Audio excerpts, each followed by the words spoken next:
Oke, pada pertemuan kali ini kita coba akan membahas satu materi kecil di bagian yang kelima, di bab yang kelima, yaitu sudut antara dua buah bidang.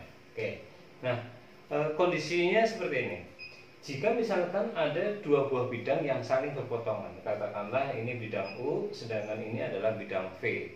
Nah, bidang U dan bidang V berpotongan, maka pasti punya yang namanya garis potong. Garis potongnya adalah ini. Nah, misalkan saya beri nama, ini garis potongnya adalah U, V. Nah, yang menjadi permasalahan adalah mana sudut yang dibentuk oleh bidang U dan V. Yang nantinya selanjutnya adalah kita akan menentukan berapa besar sudut yang dibentuk oleh dua buah bidang itu.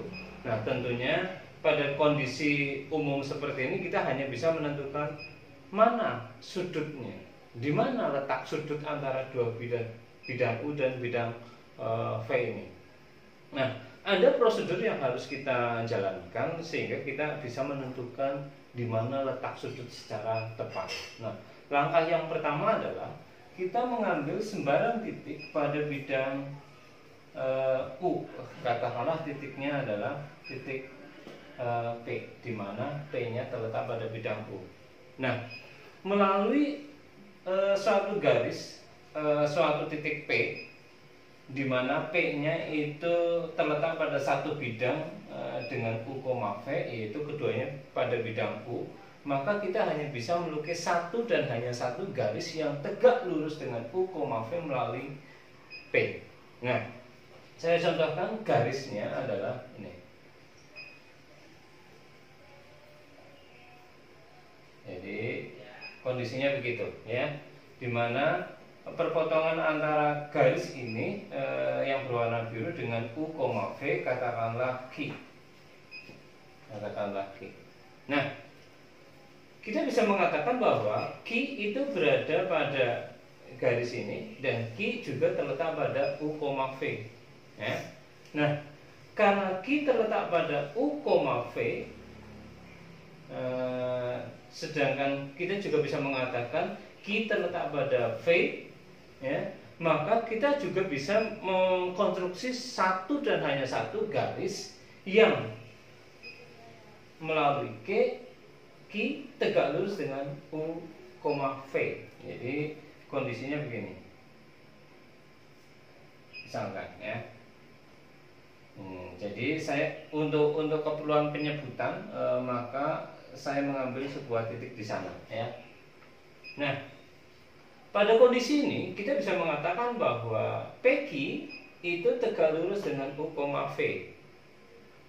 Demikian juga RQ itu tegak lurus dengan U, V. Maka garis U, V itu bisa kita katakan tegak lurus dengan bidang PQR atau bidang yang terbentuk oleh perpotongan PQ dan QR. Nah, saya sebut bidangnya adalah misalkan begini. Oke.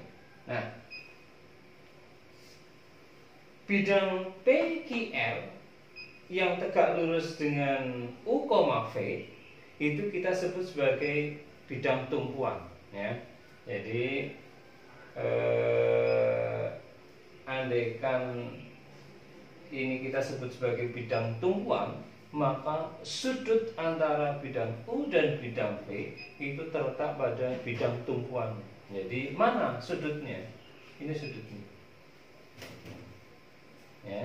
Jadi andaikan ini saya sebut sebagai alfa, maka sudut antara U, V itu sama dengan sudut alfa. Jadi prosedur itulah yang harus kita jalani untuk menentukan mana sudutnya terlebih dahulu, gitu ya. Oke, kita nanti coba akan masuk ke satu contoh kecil. Saya coba akan tempatkan di suatu limas, ya. Ini tidak saya tempatkan di kubus karena untuk sudut mungkin akan jauh lebih jelas ketika saya tempatkan objeknya di limas, ya. Oke, saya coba akan mengkonstruksi suatu limas beraturan. ya, 5 segi 4 beraturan gitu ya. Katakanlah begini.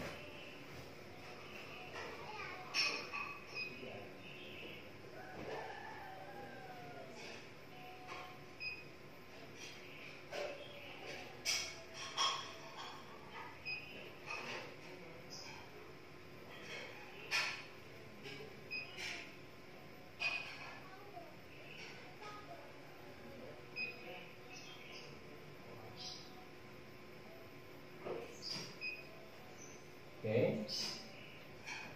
Katakanlah saya punya limas beraturan T, A, B, C, D.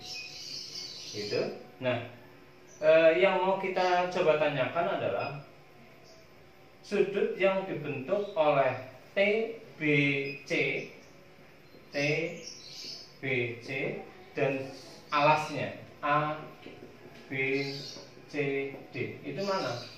Kan begitu ya. Kita belum akan menentukan berapa besar sudutnya, tetapi kita akan menentukan mana sudutnya. Nah, prosedur tadi kita coba akan jalankan pada kasus ini, yaitu kita mengambil sembarang titik yang terletak pada satu bidang dulu ya. Kemudian kita akan buat satu dan hanya satu garis yang tegak lurus dengan garis potongnya. Pada kondisi ini, garis potong antara A, B, C, D dengan T, B, C adalah BC ya. Maka yang pertama adalah kita mengambil sembarang titik. Titik yang kita ambil adalah titik T atau titik puncaknya. Nah, dari titik puncaknya itu kita akan buat garis yang tegak lurus dengan garis potongnya, yaitu BC. Nah, karena ini adalah suatu limas beraturan, maka pastilah TC sama dengan TB, artinya segitiga TBC adalah segitiga sama kaki. Maka ketika kita mau mengkonstruksi garis yang tegak lurus dengan BC, maka pastilah dia berada di tengah-tengahnya atau dia berupa garis berat juga. Jadi ketika saya mengkonstruksi ke titik P, di mana P adalah titik tengah BC, maka yang terjadi adalah dia tegak lurus. Jadi kondisinya begini, TP tegak lurus dengan BC. Nah, yang berikutnya adalah melalui titik P kita akan buat garis yang tegak lurus dengan BC, tetapi terletak pada bidang A, B, C, D. Oke. Nah, karena A, B, C, D adalah suatu persegi, gitu ya. Kemudian ini adalah titik tengah. Maka garis yang melalui P yang tegak lurus dengan BC pastilah adalah garis yang melalui P dan melalui titik tengahnya. Jadi kondisinya begini. Oke, ini melalui pusatnya, ini juga berada di tengah-tengah. Jadi andaikan ini saya sebut sebagai Q, maka bidang yang berwarna biru TPQ adalah yang kita sebut sebagai bidang tumpuan, yaitu bidang yang tegak lurus dengan BC. Nah, sudutnya mana? Sudutnya adalah sudut yang terletak pada bidang tumpuannya. Jadi besarnya sudut adalah ini. Jadi andaikan ini adalah beta, maka sudut yang dibentuk oleh bidang TBC dan ABCD itu adalah sudut beta. Oke, jadi itu satu kasus pada limas T, A, B, C, D. Bagaimana kita menentukan mana sudutnya ya. Selanjutnya nanti kita akan tentukan berapa besar sudutnya ketika diketahui unsur-unsur yang terletak pada limas ini. Terima kasih, sampai ketemu di pembahasan materi yang berikutnya.